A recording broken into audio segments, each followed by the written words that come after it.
How to download apps in laptop in Windows 11 is what I'm going to show you in this video. So we all probably got to the Google Play Store in your browser, went to apps. Now, let's say we want any of these apps on our Windows 11 machine. Let's say we want this Pinterest app. Now click install.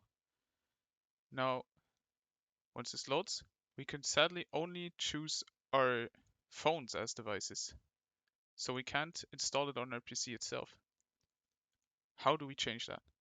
In order to download apps on your laptop on Windows 11, you close out your browser, left click your Windows Start button, and search for the Microsoft Store.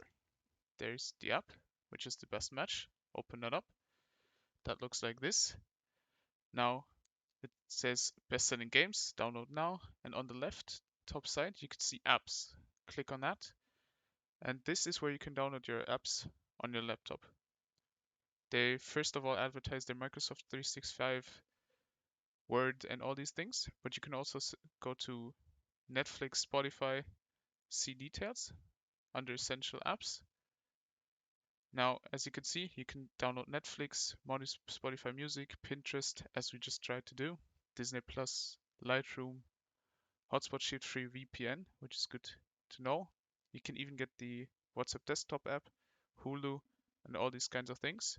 Adobe Photoshop Elements, which does cost you some money. So not all of these are free.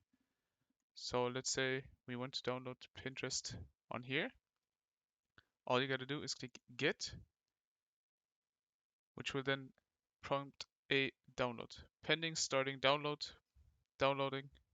I honestly don't want this. So this is essentially how to download apps in laptop in Windows 11.